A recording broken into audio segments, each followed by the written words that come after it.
usianya meninggal di usia 60, minggu kemarin tidak ngantuk, maka itu lebih buruk. Tapi kalau kajiannya minggu lalu atau sebelumnya kita ngantuk, malam ini tidak.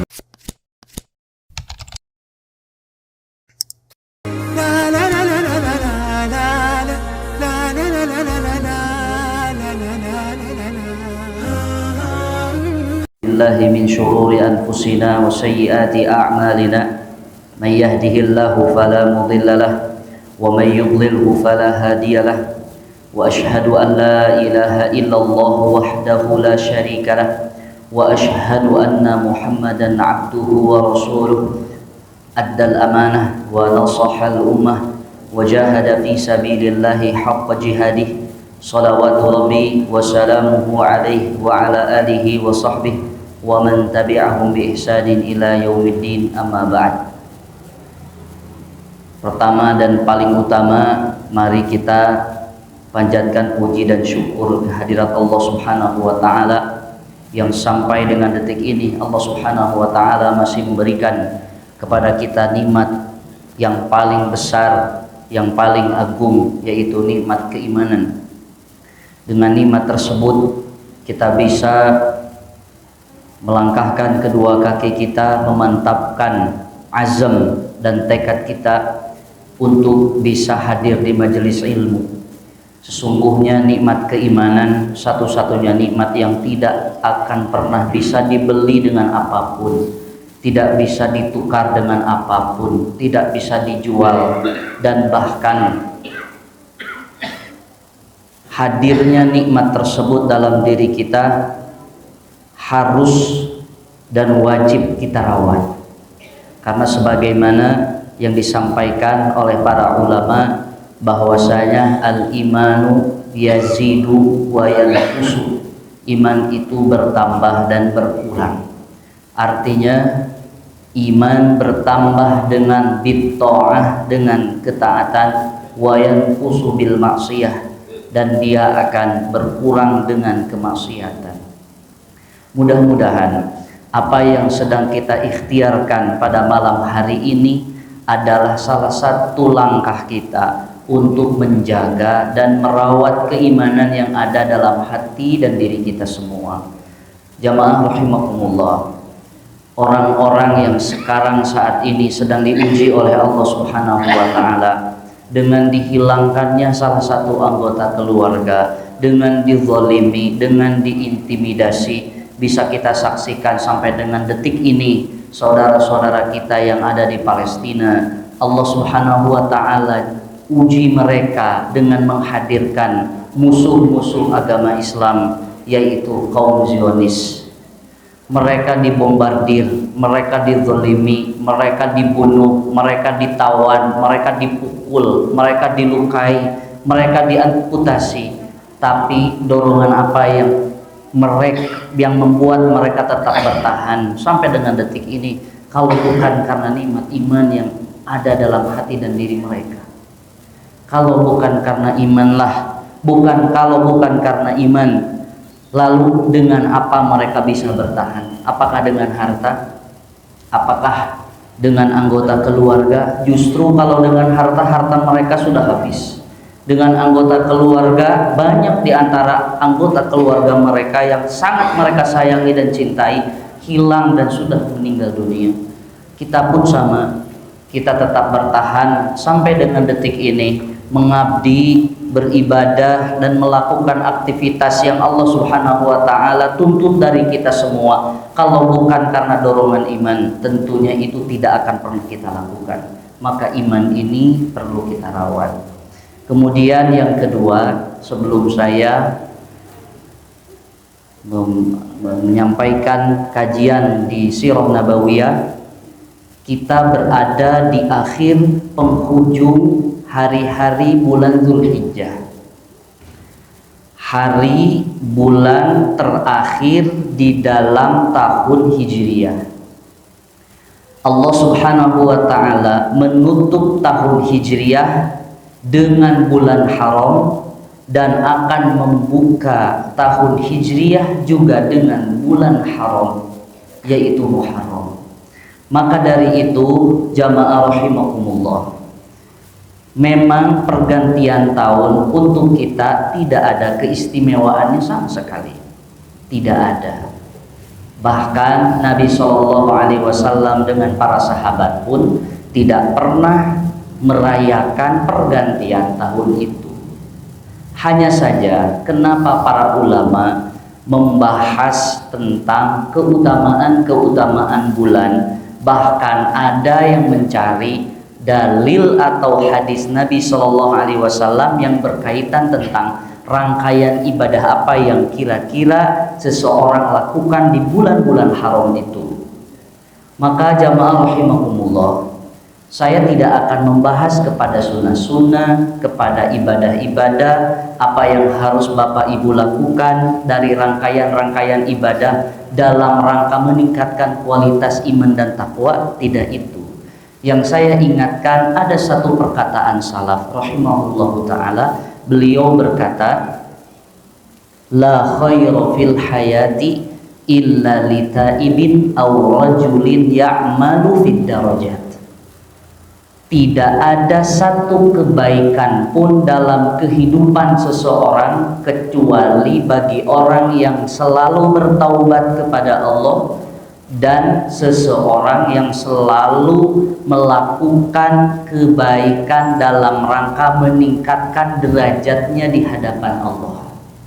Hidup kita tidak akan ada makna, hidup kita tidak akan berarti, hidup kita tidak akan menjadi baik kalau kita sudah enggan bertaubat kepada Allah, jika kita sudah tidak mau meningkatkan kualitas diri kita dengan melakukan kebaikan.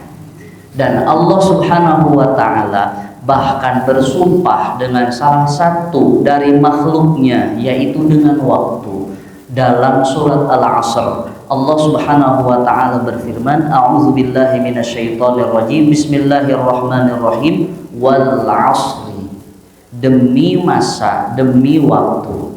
Dalam akidah kita, manusia tidak boleh, atau makhluk Allah, kita semua tidak boleh bersumpah dengan selain nama Allah, bahkan dengan nama Rasul pun tidak boleh. Sering didengar dengan di masyarakat kita, demi Allah, demi Rasulullah gitu ya. Itu tidak boleh, karena kita hanya diperbolehkan bersumpah dengan nama Allah saja. Tapi kenapa Allah Subhanahu wa ta'ala bersumpah bahkan dengan makhluknya? Artinya Allah bebas untuk bersumpah dengan apapun karena Allah memilikinya. Dan Allah tidak akan pernah bersumpah dengan sesuatu yang tidak penting.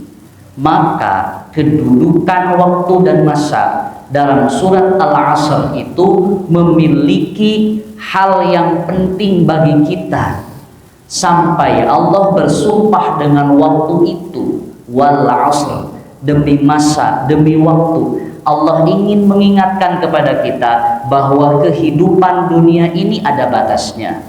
Allah ingin mengingatkan kepada kita bahwasanya kualitas kehidupan dunia ini bagi kita harus berkualitas, tidak boleh begitu-begitu saja, tidak boleh mengalir begitu saja, harus ada yang ditingkatkan.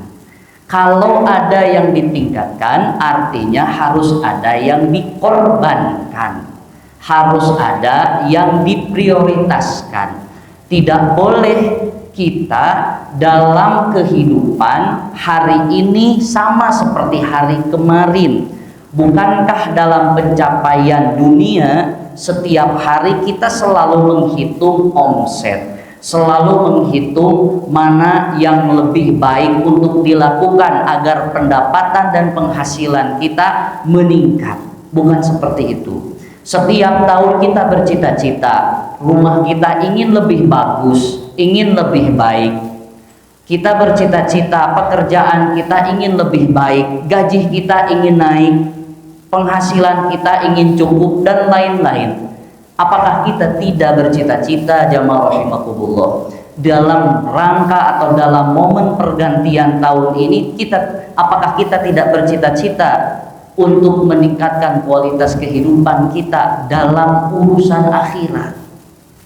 Sudah siap apa kita menyambut tahun baru Hijriah, yang Hijriah ini merupakan warisan dari Nabi SAW dan para sahabat yang masih langgeng dipakai sampai saat ini. Itu warisan hijrahnya Rasulullah SAW. Kalau usia kita dikonversikan, dihitung dengan tahun Hijriah, lebih banyak, lebih tua daripada dikonversikan ke bulan Masehi atau ke tahun Masehi. Jika kita di tahun Masehi, usia kita 60 tahun, kalau dikonversikan dengan tahun kelahiran Hijriah kita dulu, dengan saat ini itu lebih tua jemaah. Rasulullah Shallallahu Alaihi Wasallam, beliau usianya meninggal di usia 63 tahun, itu dihitung bukan dengan tahun Masehi, tapi dengan tahun Hijriah. Jadi yang sekarang usianya 63 tahun, bisa jadi itu sudah 63 tahun dengan perhitungan tahun Hijriah. Menunggu apa lagi? Maka kata Al-Imam Asy-Syafi'i rahimahullahu ta'ala, beliau berkata, "Lau fakaran nasu kulluhum lakafathum hadhihi surah." Kalaulah misalkan manusia mau berpikir, mau merenung ayat ini, surat ini, yaitu surat Al-Asr tadi, lakafathum, maka itu sudah cukup bagi mereka. Artinya illalladzina amanu, semua manusia itu dalam kerugian. Illalladzina amanu, kecuali orang beriman, wa amilus sholihat, orang yang beramal soleh, wa tawassaw bil haq, yang saling menasehati dalam kebaikan, wa tawassaw bis sabr, dan saling menasehati dalam kesabaran. Maka dari itu jamaah rahimakumullah, mudah-mudahan dalam rangka meningkatkan kualitas diri kita supaya hari ini lebih baik daripada kemarin. Kalau bahasa santri, baydatul yaumi khairun min dajajatil amsi. Telur hari ini lebih baik daripada daging ayam yang kemarin. Kalau kata santri gitu ya, telur hari ini lebih baik daripada daging ayam yang kemarin. Atau terbalik ya, intinya harus ada kualitas atau peningkatan kualitas diri, sebagaimana juga disampaikan oleh salah seorang salaf, kana salafu yastahyuna minallah. Dulu para salaf mereka malu sama Allah. Apa malunya? Jika mereka hari-harinya keadaannya tidak lebih baik daripada kemarin. Kalau sholatnya hari ini tidak lebih baik daripada sholatnya yang kemarin. Jika kajiannya hari ini tidak lebih baik daripada kajiannya minggu kemarin. Artinya kalau kajian hari ini ngantuk, minggu kemarin tidak ngantuk, maka itu lebih buruk. Tapi kalau kajiannya minggu lalu atau sebelumnya kita ngantuk, malam ini tidak ngantuk, maka hebat. Apalagi kalau sambil menulis atau mencatat. Nah, gitu ya. Baik, jamaah rahimani wa rahimakumullah. Kajian kita di Sirah Nabawiyah, seingat saya karena sudah sangat lama, ya sudah berbulan-bulan. Tapi mudah-mudahan pembahasannya tidak meleset jauh. Ya mudah-mudahan ini yang belum kita bahas. Jamaah rahimakumullah, seingat saya kajiannya sampai dengan kisah dilahirkan Rasulullah Shallallahu Alaihi Wasallam. Kita sudah bahas kapan Rasul itu lahir, di mana Rasul lahir, dan pembahasan para ulama yang berkaitan tentang tanggal, hari, bulan, bahkan tahun Rasulullah SAW dilahirkan. Nah, pada malam hari ini saya izin menambahkan satu hal yang berkaitan tentang kenapa Nabi SAW dilahirkan dalam keadaan yatim. Nah, selanjutnya nanti akan ada pembahasan setelah ini adalah tentang kisahnya Nabi Shallallahu Alaihi Wasallam atau kisah persusuan Nabi Shallallahu Alaihi Wasallam. Nah, sebelum kita ke sana, kenapa Nabi dilahirkan dalam keadaan yatim? Ada satu perkataan, wulida yatiman, asya kariman. Nabi Shallallahu Alaihi Wasallam dilahirkan dalam keadaan yatim, tapi hidupnya sangat penuh dengan kemuliaan. Maka kita akan lihat kehidupan manusia itu tidak akan pernah dipengaruhi oleh kedudukan sosial, oleh status sosial. Nabi yang yatim saja bisa menjadi manusia mulia. Nah, maka dalam kesempatan ini, kenapa Nabi Shallallahu Alaihi Wasallam dilahirkan dalam keadaan yatim? Yang pertama, jamaah rahimakumullah, Nabi Shallallahu Alaihi Wasallam sudah jelas kalau namanya yatim artinya dia dilahirkan saat ayahnya sudah tidak ada atau sudah meninggal. Jadi Nabi SAW ketika masih dalam kandungan ibunya, ayahnya beliau yaitu Abdullah bin Abdul Muthalib meninggal dunia. Maka inilah menjadi dalil yang paling kuat untuk menolak, membantah orang-orang yang mengatakan bahwa Nabi terlahir tidak yatim. Ada apa yang seperti itu? Pastinya ada. Nah, maka dari itu, kenapa saking tidak maunya yatim itu dijadikan salah satu aib gitu ya? Ya, seperti tidak boleh seperti itu gitu dan lain-lain. Ya, kalau kaum sebelah pasti mencari-cari bagaimana status sosial Nabi SAW itu diperbaharui dan yang lain-lain. Nah, maka jamaah rahimani wa rahimakumullah, kenapa Nabi Shallallahu Alaihi Wasallam itu terlahir yatim? Apa dampak positifnya? Dampak positifnya atau hal yang baiknya dalam dakwah Rasulullah Shallallahu Alaihi Wasallam, para ulama mengatakan bahwasanya ini menjadi salah satu tameng orang-orang yang mengatakan bahwasanya Nabi itu dakwahnya disetir oleh kakek, oleh ayahnya. Jadi Nabi itu tidak dakwah bukan karena privilege dari seorang ayah, dari seorang kakek. Privilege-nya Rasul itu langsung dari Allah. Ya, kan gitu ya. Kalau bapaknya presiden, anaknya jadi wakil presiden. Itu kan privilege. Kan itu ya, itu kan tidak masuk nggak itu? Boleh ya? Oke. Ya, itu di luar negeri sebenarnya. Itu kan bapak-bapak sekalian, apa yang ada di benak kita saat ini, kita saja yang bodoh atau awam tentang hal itu pasti mengatakan bahwasanya ini ada campur tangan bapak gitu ya, ini ada campur tangan bapaknya, ini campur tangan si fulan, si fulan gitu. Nah, Nabi itu dengan keadaan yatim dibantah, itu dengan keadaan yatim beliau saat beliau berdakwah itu tidak ada yang menyetir sama sekali kecuali siapa? Wahyu dari Allah. Dan ini yang paling kuat ya. Bantahan yang paling kuat kepada orang-orang yang mengatakan bahwasanya Nabi itu dia apa? Disetir dakwahnya. Tidak. Itu yang pertama. Ya. Kemudian yang kedua, anna fi nash'atihi sallallahu alaihi wasallam yatiman yaj'aluhu aktsara ihsasan bil ma'anil insaniyah. Nabi sallallahu alaihi wasallam hidup dan terlahir dalam keadaan yatim menjadikan beliau lebih bisa merasa sisi kemanusiaan.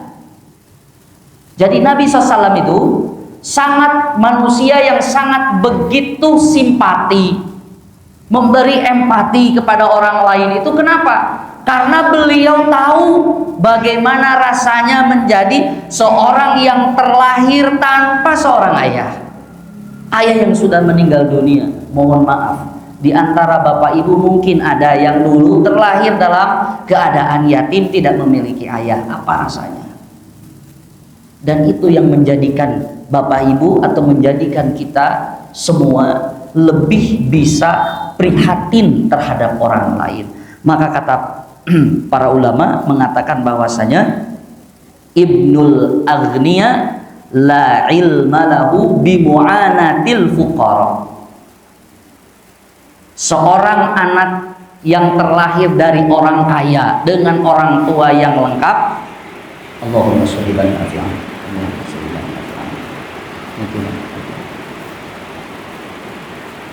Anak seorang yang kaya la ilma lahu bimu'anatil fuqara. Dia tidak akan pernah bisa merasakan penderitaannya seorang yang fakir.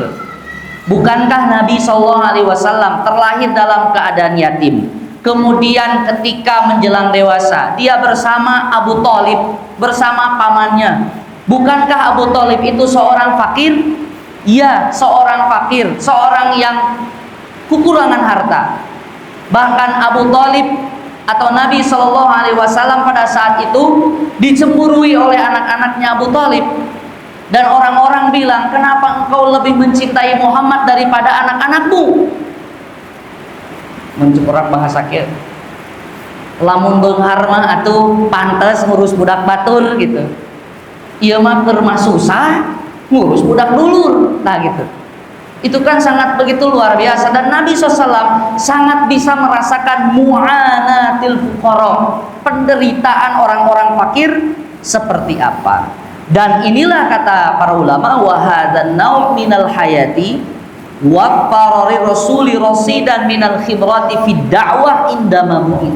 Dan inilah jadi modal Nabi SAW menjadi sebuah pengalaman dari Nabi SAW saat beliau berdakwah, ketika beliau diutus menjadi seorang nabi dan menjadi seorang rasul. Itu alasan yang kedua. Kemudian alasan yang ketiga, apa kira-kira hikmah atau dampak positif dari kelahiran Nabi SAW dalam keadaan yatim? Para ulama mengatakan bahwasannya ada satu hikmah yang diambil dari kelahiran Nabi SAW dalam keadaan yatim itu adalah Nabi dirawat oleh ibunya. Ya, meskipun nanti kita akan bahas bagaimana Nabi SAW disusui, bagaimana Nabi SAW itu main di perkampungan, itu akan ada bahasannya sendiri. Tapi ibu-ibu, bapak-bapak sekalian, ketika Nabi SAW terlahir dalam keadaan yatim, kemudian beliau dirawat atau beliau hidup bersama ibunya di awal-awal kelahirannya atau saat beliau masih kecil, ya kecil itu kan masih dengan ibu beliau, yaitu Aminah. Beliau ini atau kasus seperti beliau ini tuh tidak satu, tidak hanya Nabi Muhammad saja. Coba kita lihat kisahnya Nabi Ismail. Bukankah Nabi Ismail itu hidup lebih lama dengan ibunya daripada dengan Nabi Ibrahim? Ini kisahnya ketika Siti Hajar, istri Nabi Ismail, istri Nabi Ibrahim dan putranya Nabi Ismail, Nabi Ibrahim tinggalkan di sebuah lembah gersang tanpa perbekalan, yang pada akhirnya ada kisah air Zam-Zam, yang pada akhirnya ada syariat sa'i di sana. Bukankah jamaah rahimakumullah, pada saat itu ketika Ismail masih bayi, beliau hidup lebih lama dengan siapa? Dengan ibu. Satu. Kemudian contoh yang lain yang sama dengan Nabi Muhammad, yaitu Nabi Musa alaihi salam. Bukankah Nabi Musa juga hidup dengan ibunya? Jauh dari itu atau selain itu, Nabi Isa alaihi salam hidup dengan siapa? Ibunya, karena jelas Nabi Isa tidak punya ayah. Maka kata para ulama apa? Ini memberikan pelajaran untuk kita tentang ahamiyatul pentingnya peran seorang ibu. Ibu itu bukan hanya ibunya saja yang penting, tapi perannya juga penting. Jangan sampai ibunya ada, perannya tidak ada. Dia punya ibu, tapi merasa atau serasa tidak punya ibu, alias perannya tidak hadir di rumah. Maka ibu-ibu sekalian, meskipun mungkin suaminya bekerja di luar, jarang pulang ke rumah, anak kita masih bisa berhasil dan sukses. Atas tarbiyah siapa? Tarbiyah kita sebagai ibu. Lihat contoh dari Nabi Muhammad, contoh dari Ismail, contoh dari Nabi Musa dan Nabi Isa alaihi salam. Mereka ditarbiyah, dididik, dirawat, diasuh, diberikan pelajaran hidup hanya dengan seorang ibu. Maka ibu kedudukannya itu sangat perannya sangat begitu dibutuhkan di lingkungan rumah, bahkan di lingkungan masyarakat. Saya sangat setuju. Suka ada bilang gini, nah cenanya majelis taklim teh rata-rata yang hadir ibu-ibu. Karena benar, ibu-ibulah yang wajib dan harus didominasikan, diprioritaskan untuk dididik dengan baik dan benar.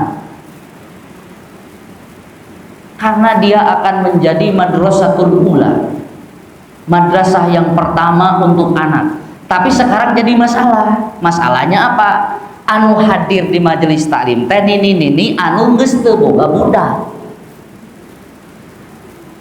Rek ngadidik saha. Nah, harusnya ini kalau ada ketua majelis taklim ibu-ibu, yang harus diundang itu bukan ibu-ibu yang sudah sepuh saja, tapi juga ibu-ibu muda yang punya anak-anak kecil. Ustad, seueur alesana cenah ibu-ibu teh riweuh ku budak, coba diberikan fasilitas ketika pengajian khusus majelis taklim ibu-ibu itu, yang ibu-ibu muda bahkan calon ibu-ibu yang belum punya anak itu difasilitasi di tempat lingkungan yang ramah anak.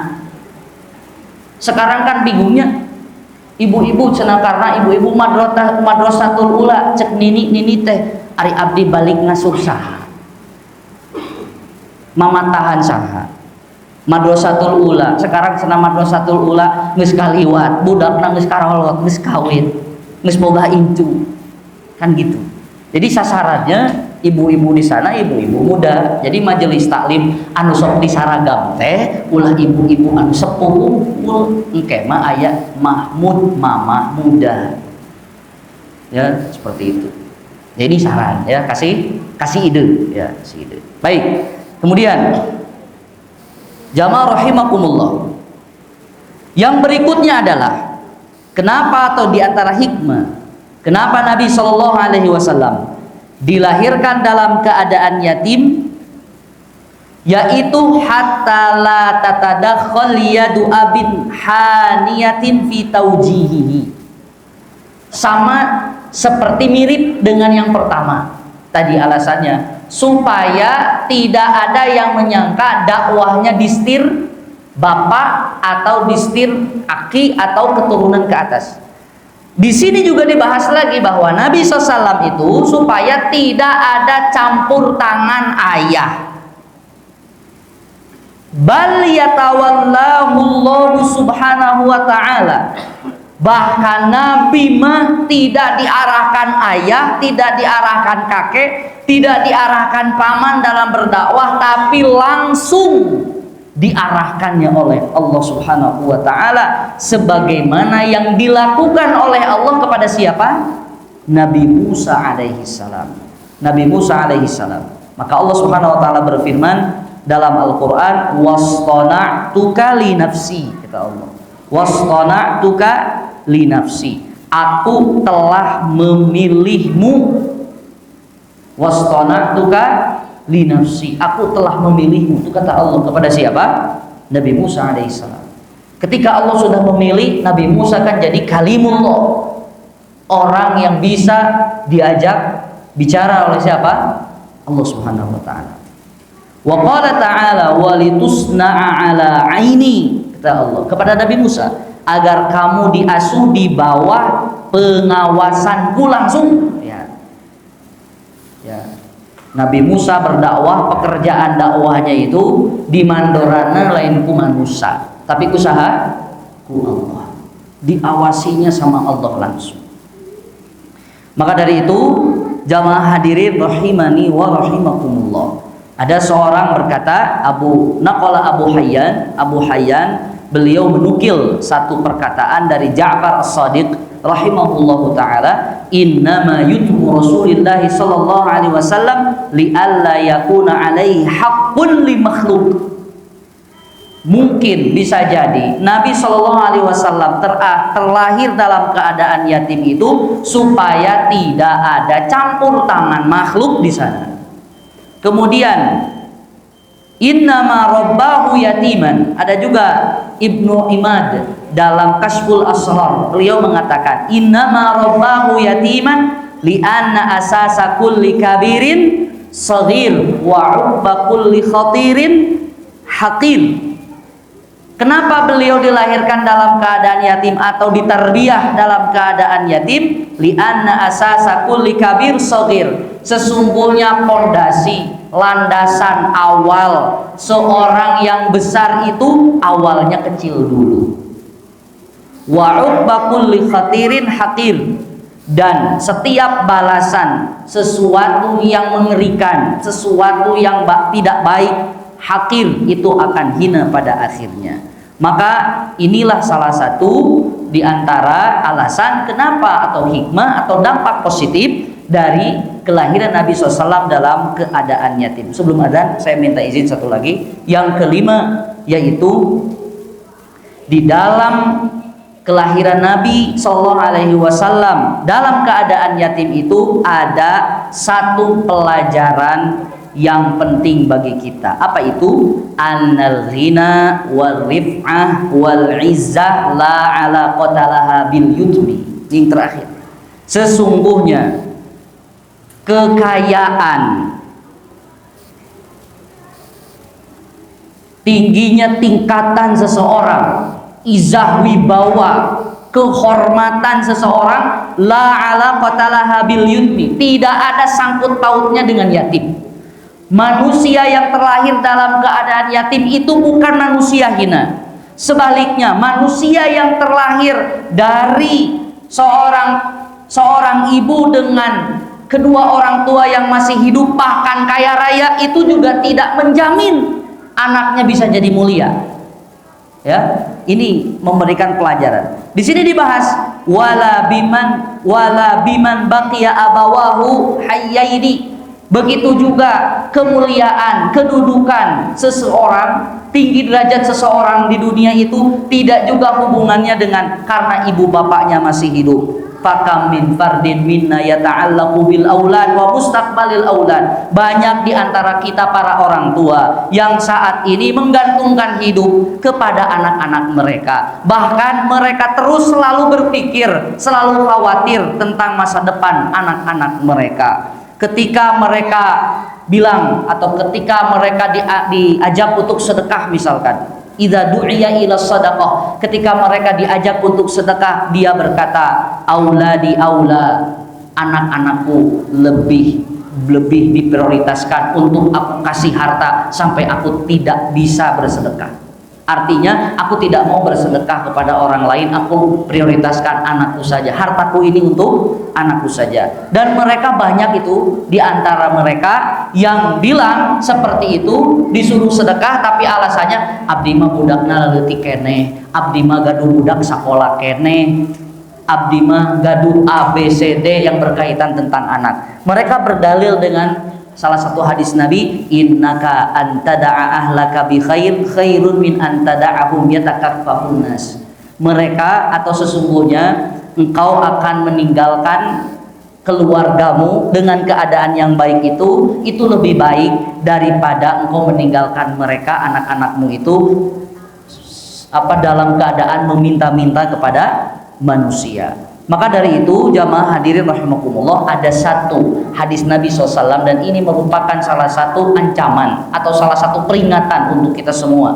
Innal walada mabkhalatun majbanatun majhalatun wa mahzanatun.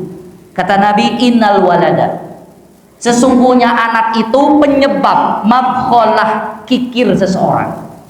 Itu bisa karena anak. Majbanatun, penakut, takut karena anak. Majhalatun, bahkan bodoh karena anak, gelap dia, buta, hatinya buta karena anak. Wa mahzanatun, dan sumber kesedihan juga karena anak. Ini peringatan untuk kita semua. Kemudian yang berikutnya, yang terakhir ya dari masalah ini, dari bab ini, coba kita lihat, renungkan salah satu kisah yang disampaikan dalam Al-Quran oleh Allah Subhanahu wa Ta'ala, kisahnya Nabi Musa dan Nabi Khidir. Saat Nabi Musa dan Nabi Khidir ini melihat salah satu tembok dalam sebuah perkampungan, itu dikisahkan dalam surat Al-Kahfi. Dalam satu perkampungan, si temboknya itu sudah condong, ya, si temboknya itu mau rubuh. Kemudian ketika itu Nabi Khidir berkata kepada Nabi Musa, yang perkataannya ini diabadikan dalam Al-Quran. Wa ammal jidaru fakana li ghulamaini yatimaini fil madinati wa kana tahtahu kanzul lahuma wa kana abuhuma salihah. Wa ammal jidaru, adapun tembok ini, fakana li ghulamaini, punya seorang atau dua orang anak yatim di perkampungan ini. Wa kana tahtahu kanzul lahuma, di bawahnya ada harta simpanan punya keduanya. Wa kana abuhuma shalihah, dan ternyata ayah mereka berdua ini yang yatim ini adalah ayah yang salih. Maka dari itu Imam Ibnu Katsir berkata di dalam tafsirnya, fihi dalilun, ini menjadi dalil anna rajulas salih, orang yang solih, bapak yang solih, yahfadzu fi dzurriyyatihi, akan bisa menjaga anak keturunannya, fid dunya wal akhirah, di dunia dan di akhirat. Dengan apa? Bi syafaatihi fihim, dengan akan memberikan syafaat kepada mereka. Wa rafa'a darajatahum, dan akan bisa mengangkat derajat anak-anak mereka ila a'la darajatin fil jannah, kepada derajat yang paling tinggi di surga. Litaqarru ainuhu, agar anak-anaknya tadi, keluarganya tadi menjadi pelipur lara untuknya. Ini disebutkan dalam tafsir Ibnu Katsir. Kemudian Sa'id Ibnu Musayyib, seorang tabi'in, beliau berkata kepada anaknya, la azidanna fi sholati min ajlik, wahai anakku, sesungguhnya aku menambah sholatku ini, artinya dia beramal banyak, beramal soleh banyak, min ajlik, karenamu, roja'an ahfadhu fika, aku berharap aku bisa menjaga hidupmu di dunia maupun di akhirat. Kemudian kata Umar ibn Abdul Aziz, beliau juga berkata, ma min mu'minin yamutu illa hafizahullahu fi aqibihi wa aqibi aqibihi. Tidaklah seorang mukmin, pasti soleh ya, seorang mukmin yamutu, meninggal dunia, illa hafizahullah, kecuali Allah akan menjaganya, fi aqibihi, begitu juga dengan anak keturunannya. Ya, maka dari itu hadirin jamaah rahimani wa rahimakumullah, yang terakhir ini sangat begitu berkesan untuk kita semua, bahwasanya kedudukan derajat seseorang tidak diukur dari yatim atau tidaknya seseorang, tapi kemuliaan itu hadir karena orang tersebutlah yang menjadikannya bisa jadi orang baik, dikenal solih, atau meskipun kita memiliki ayah yang lengkap atau anak kita masih punya kita, tingkatkan kualitas diri kita agar anak kita ini bisa dijaga dengan amal soleh yang kita lakukan. Wallahu ta'ala a'lam bishawab. Demikian yang bisa saya sampaikan. Mudah-mudahan yang singkat ini bisa menjadi wawasan tambahan untuk Bapak Ibu semua, dan insya Allah di kajian berikutnya kita mulai nanti kisah tentang persusuan Nabi SAW supaya tidak terputus kajiannya. Jadi mudah-mudahan di bulan-bulan depan atau di jadwal saya nanti ketika mengkaji Sirah Nabawiyah itu membahas tentang persusuan Rasulullah SAW. Nanti dicatat sama Kang Anjas supaya saya tidak lupa. Wallahu ta'ala alam. Saya kembalikan ke moderator.